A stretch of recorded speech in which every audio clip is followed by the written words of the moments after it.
So I'm going to tell on myself a little bit. The other day, tried to make low-carb banana bread. It didn't turn out quite the way I had expected. Tried to use my own sort of made-up recipe based off of things that I'd seen other recipes do, but I was trying to make it my own. It just didn't turn out. It's a little too wet. I know where that problem was. But the point I'm trying to get to is sometimes a mistake isn't a mistake if you learn from it and you can do something with it. Yeah, I think that's how I'll say that. So what I'm going to try and do is turn a wet banana bread into a fat bomb.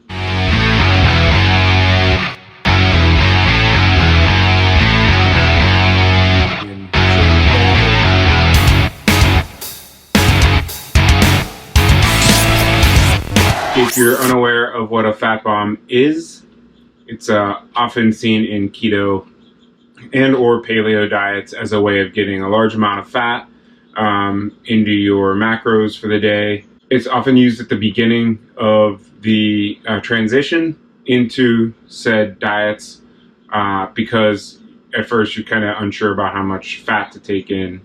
But it's also used because they're often sweet. Usually like a cheesecake idea or a cookie dough sort of flavor, and it kind of gives you a little something sweet to look forward to. I don't have any of the footage from the banana bread anymore. I got upset and deleted it right away. I'm gonna try anyways. So let's, we got 3 things here. Banana bread, leftovers, I'd say that's about a cup and a half. Let's get this one started too. Alright, so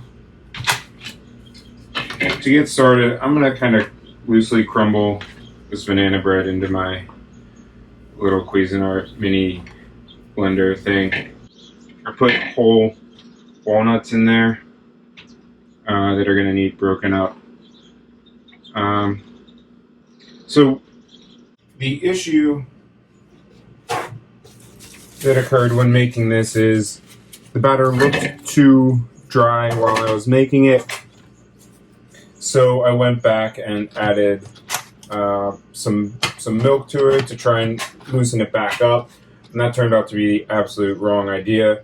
It ended up dense, wet. I also used coconut flour, kind of gave it a little bit of a grainy texture, so I'm just going to try and cover up all those differences with butter and cream cheese.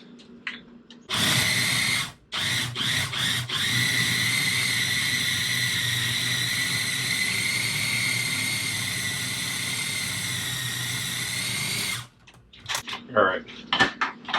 It kind of looks like a pork pate at this point.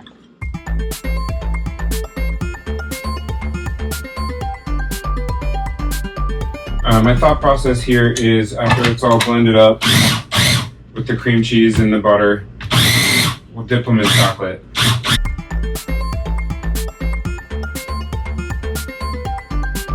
Before I started filming, I did pull the butter and the cream cheese out to soften, so those are ready to go. Alright, so one of the things that the butter is going to do for us in this recipe is provide saturated fat, which is solid when cold.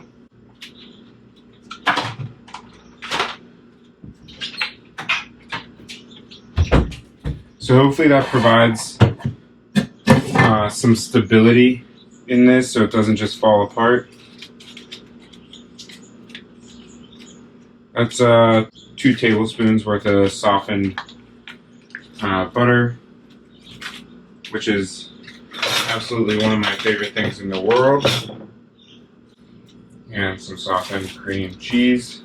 I'm going to use half the brick, which would be, I believe, half a pound. A quarter pound. Brick is 8 ounces. Pound is 16. Guess part is.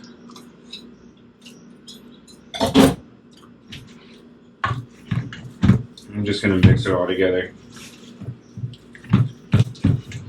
I've made all sorts of fat bombs in the past. Usually they have coconut oil in them. I would do that here if I had some today. That's also a good saturated fat to add. Not only is it good for you, but that saturated portion of the fat helps keep it stable when cold.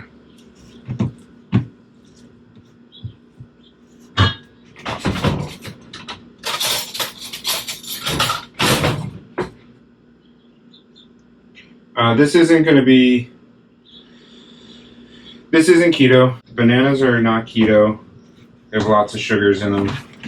But it would be considered far more on the paleo side of things, so that's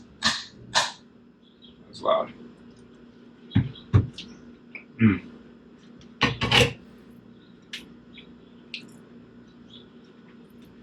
Flavor was never the problem with these fat bombs, or with that banana bread. This is my usual fat bomb mold. These little silicone molds. I'm actually going to put this filling in a Ziploc bag and pretend like it's a pastry bag.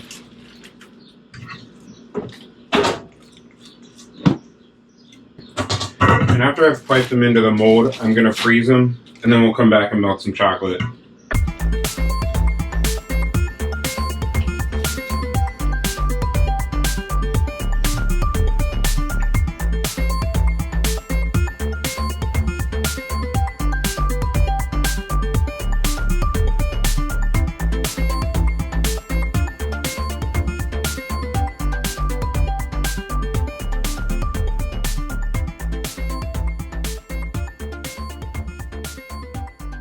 I think bananas and avocados are cousins. They both do that thing to you where they aren't ripe, and then all of a sudden they're like a little time bomb. Lisa bought these bananas, and the bomb went off.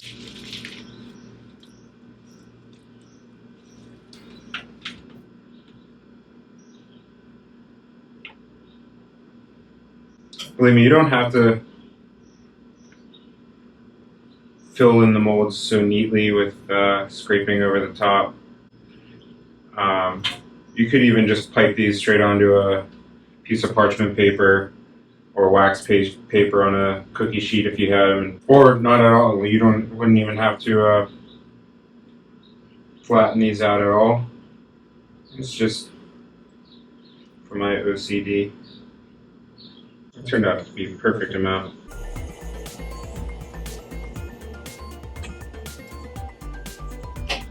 Some kids never grow up either. Alright, I'm gonna get these in the freezer and we'll be back. We're gonna make a chocolate glaze to coat these in. So we're gonna start with 3/4 of a cup of Lily's chocolate chips. Those are sweetened with stevia to help keep it low carb. We've got 3 tablespoons of butter. I'm gonna add those all to a bowl. Turn our water bath on.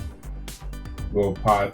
We're gonna not quite boil it, but bring it up to heat so it's warm. I have Picato maple syrup, flavored syrup. So it's sweetened with monk fruit. So it's not technically maple syrup. It just has that flavor. Another low carb ingredient.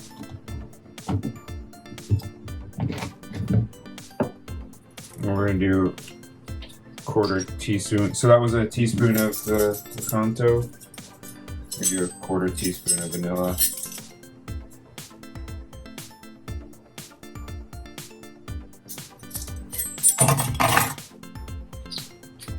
We're just gonna let it melt.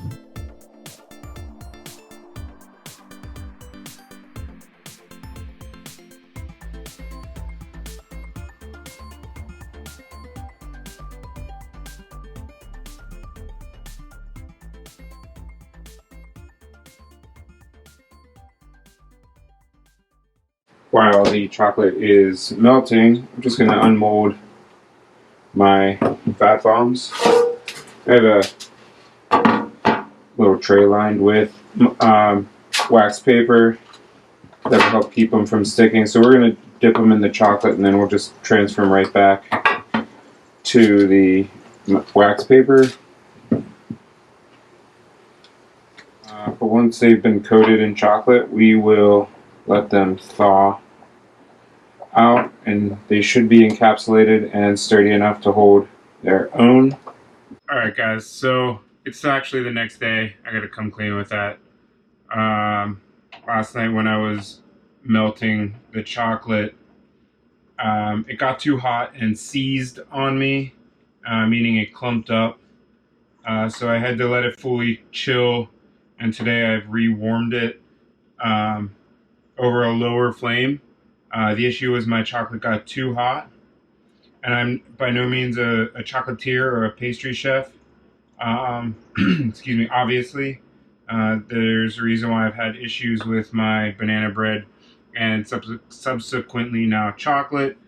But I have rewarmed it with a little bit of hot water to break down and restructure the crystalline matrix of, I don't know, fancy chocolate speak. So that's what I have here. All right, so the chocolate's ready. So I'm going to pull it from the fat bombs from the freezer.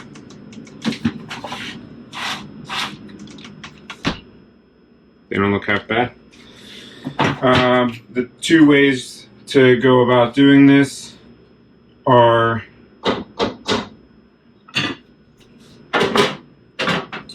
either a fork, everyone's got one of those, or the fancy chocolate dipper.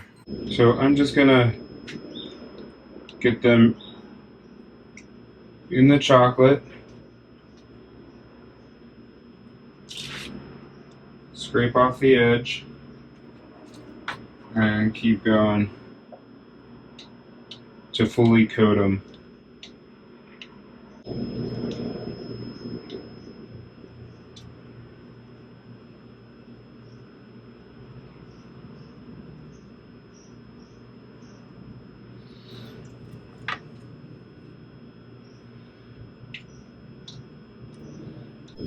I wish I could say I had some chocolate experience, but I don't.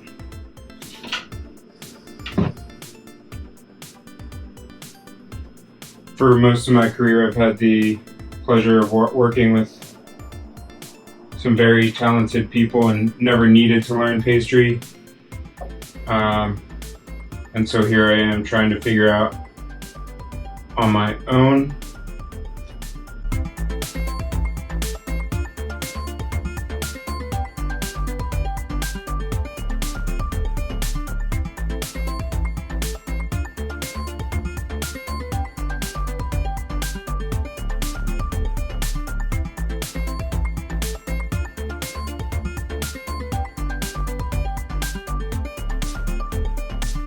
If because they've sat out too long, especially now that it's really hot in my apartment,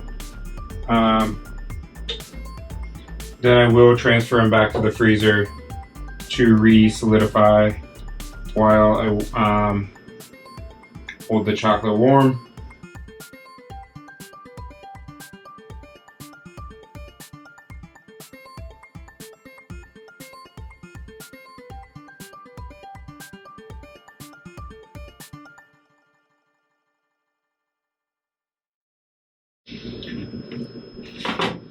So what have I learned throughout this whole thing? Well, first of all, I learned that somebody that doesn't know how to make banana bread should probably just trust somebody that does and use their recipes.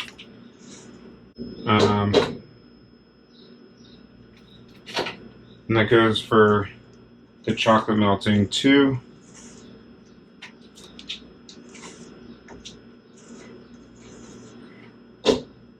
Looks like it's starting to separate the fat from the chocolate.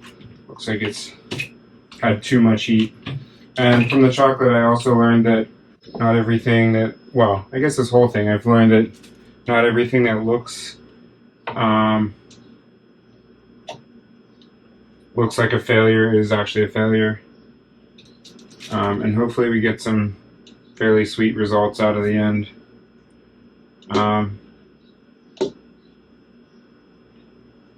If not, you guys won't even see this video. I'm kidding. I think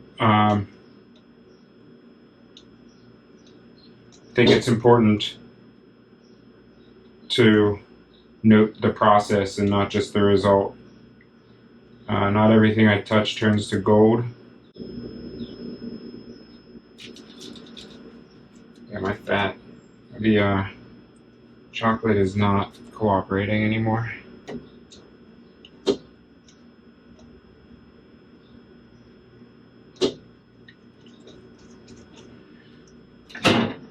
See if a splash of warm water will help re-emulsify that. So from my relatively small amount of pastry and chocolate knowledge, I do know that chocolate is an emulsification of fat and water. Obviously, an emulsification needs fat and water. So if I treat it like maybe a beurre blanc or a hollandaise, when it begins to break, I can hopefully resurrect this.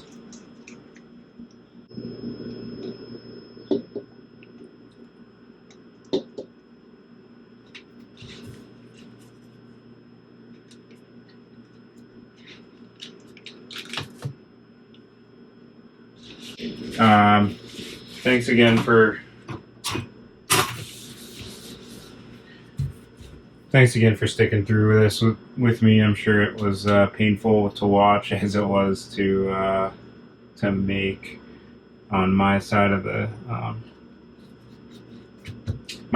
screen. So like or don't at this point.